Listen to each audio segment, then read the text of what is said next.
Podrobný návod k Lenovo YouCam si môžete prečítať na lenovoblogu.cz. Vo videoukážke si ukážeme najzaujímavejšie efekty tejto aplikácie. Prvým efektom, ktorý si predvedieme, je tzv. Zástupca, ktorý vás zastúpi v obraze kamery. Môže to byť napríklad zlatý retriever, snehuliačik, mimozemšťan, socha slobody, medvedík a podobne. Ďalším efektom sú tzv. Drobnosti. Pár z nich si ukážeme. Je to napríklad klobúk, anjel a čert, plamene, dážď, aj plynová maska.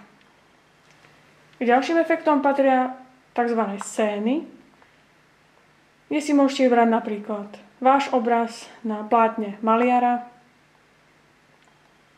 aj Times Square. K ďalším efektom patria tzv. Rámce, kde si môžete vybrať rám vášho obrazu, ktorý obsahuje napríklad ruže, mašle, aj ktorý reprezentuje napríklad vaše narodeniny. Ďalej si ukážeme pár efektov, ktoré sa nachádzajú v skupine skreslenie, ako napríklad špirála, fish eye a ďalšie. Posledným efektom sú tzv. Filtre, v ktorých môžeme nájsť napríklad čierno-biely obraz, padanie snehu, padanie darčekov, cukrikov, aj viacnásobný obraz.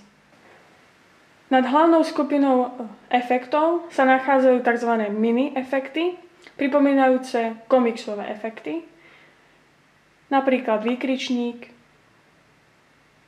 výbuch, otázniky a podobne. K všetkým skupinám efektov je možné si z oficiálnych stránok Cyberlinku stiahnuť ďalšie.